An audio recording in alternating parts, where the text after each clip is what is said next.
as today we welcome Aquarius season and Pluto moves into Aquarius. I have been informed and I had a hunch that there was something coming up, but I know it's the full moon.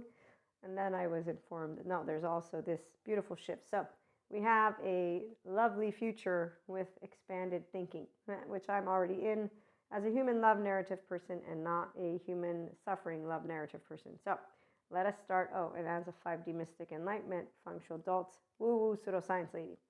Let's start with Sadhguru. The most precious thing is life itself. Will you realize this now or only on your deathbed? And we'll talk about that one. Joyful madness is better than death-like sanity, definitely. But it's only for people who have meta-awareness, so they know how to do the inner growth mindset. They use their left and right. You put your left foot in, you put your right foot out. Right? No, not that. It is the aspect of knowing our implicit bias. So if we like or don't like, we know. And so when you can handle what comes up and what comes up, and that's because you chit-chatter, you know how not to exaggerate something you don't like or something you do like. But the part about how you expand that depends on you. Human love narrative, easily look at the bright side because it's not toxic positivity. It's actually using the mammalian heritage that we all have, whether you do yoga or not. However, yoga supports your brain structure and your ventral vagal nervous system to enjoy getting to where it can get, since people who do have unresolved trauma and attachment wounds do need an extra support or more. And you learn all about that from our lovely attachment trauma researchers, therapists, all those great educators. As I was saying, that's what I see out there. Great educators informing of the infinite higher human potential. And then the ones who are from yesterday who continue to harp the horn of you have to suffer. So the preferred choice of content creators and artists, is that what it is? And that is where let's talk about conscious lovers who know how to use safe haven, secure base. Whether you're polyamory or monoamory, it means you know direct communication. Do you know that if I'm afraid, you're afraid? It's called being a person. We don't use tales or sagas or dramas. And we don't use regret. We don't identify with it, which is why we don't wait till our deathbed to live life. And we enjoy joyful madness. In fact, here's what a person who actually has secure attachment and integration of the brain as a conscious lover can share with you all that they told me as a kid growing up, which would be that you would never love again more than, the teenager first love. And it's like, nope, I found out that was not true. I also said, what was it? Oh, you would lose trust and become disillusioned, because obviously there's plenty of people that make promises. They don't mean it because they're chasing a feeling, because they have attachment wounds and childhood trauma, or small, big childhood trauma can involve a couple of different types. And so small or big is because of what happens within you. I don't want to do, again, psych education, but I do know because I'm trauma informed. It's very serious, but what I have noticed is that there's lots of lovers, they're not conscious. They look at movies, the drama ones, and the human suffering love is what they do. So they go home and or go out and they ruminate, and whether it's man or woman or they or anything, poly, mono, don't matter, actually saw form with polyamory as they criticized polygamy. And I'm thinking, what? Why would you? Oh, okay, you're asexual, grade A, I get it. Same here goes, but that doesn't mean you need to be making fun of anyone. Why? You're adults, aren't you? You're not teenagers. And that's when I remembered, no, wait a minute. Some people navigate their survival mode, hypervigilance, and this drama land. It's not drama, it's a biochemistry of fear and more that happens as you ruminate. And what I've noticed is people that have grown up, they're my age, but they enjoy, no, I don't know. I mean, I tried talking to them about how not to ruminate.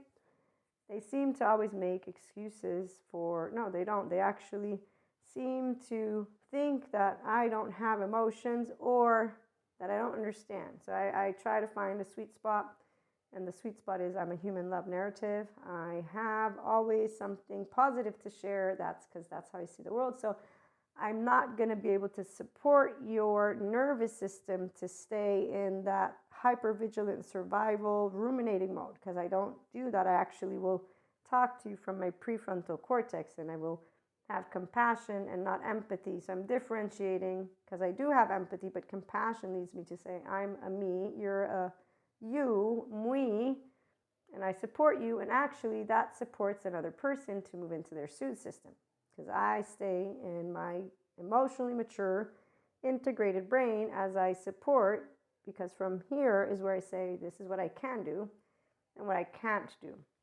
The only reason the nervous system will co-regulate with mine is because we're mammals. And so essentially the 5D mystic, enlightenment functional adult, with or without knowing any of this stuff, if they are a human love narrative person, they will consistently have compassion.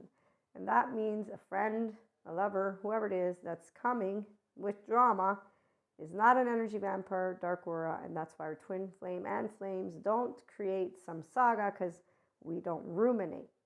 It's called, we know how to, I like, I don't like, I'm going to get really excited, don't like, I could get really, really upset, but I stay online because I know how to do meta awareness, and that's because I know how to say I like and don't like. So emotions are going to be connected to it. Okay, so when the don't like happens, we don't then make generalized statements and say, oh, human beings.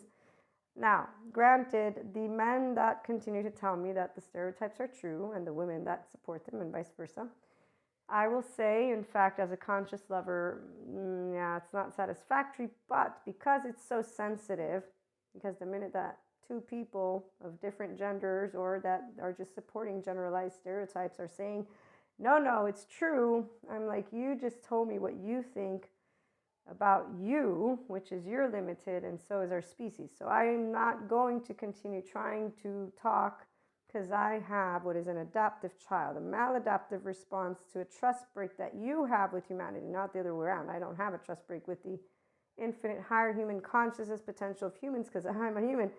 I know healthy self-worth, though. That's the difference. So I know that I'm perfect in my imperfections, and not by pretending. No, I love myself as I am, and I have no shame button. I have a whole 3-year-old heart. It's called a whole self without struggling, which is why the human love narrative people are like, okay, if you telling me that I have no emotions helps you trying to feel better, I'm okay with you tainting me as an emotionless being. Or if you want to taint me as a toxic positive person, go ahead.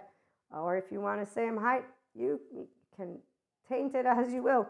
I'm going to stay in my lovely, compassionate body, because I know the actual elixir of love, since my oxytocin gene hormone is on and you're not a threat to me. You're crying or upset, and I'm saying I can support you.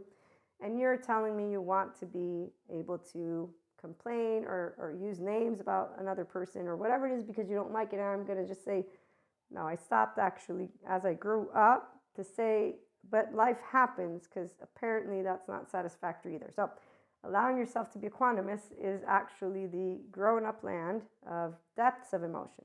And as my somatic therapist teacher informed me, it's called the angry Buddhist, which is where even the Zen master story from Sadhguru. So we actually, the Zen master sees the non-disciple as circulating the compulsive thief, which actually is a person who does ruminate and does have a shame cycle, inner critic, outer critic, the compulsive fucking and drinking and drugging and maybe food or whatever it is. So if they go get help, they get out of compulsiveness. If not, they live like movies and hangover, and then they say we have no emotions, versus the fact that we actually just know how to be in our soothe system and the prefrontal cortex. So we use our high functioning brain areas. We're mentally, emotionally, and physically intelligent, and that's our human species evolution. It's called expanding consciousness, which is why the most precious thing is life itself. And when you're the whole self, you're living that life. When you're armored in, you're ruminating and using the dark sides of neuroplasticity. No, you're living hell in your body. And so realizing it now won't happen, but regret and then identifying with it is what we see when people ruminate and they get older. I have a lot of people that, yes, they're like, oh, did you remember it? So they're already beginning now. On the other hand, let's be, again, compassionate. There's always room for life, so there's always room for good educators to get a handle of the human suffering, love people, and say, hey, you got options. And the human love narratives, we go and say, you have options. It's called unconditional love, healthy self-worth, being a grown-up inside and out. Tune in.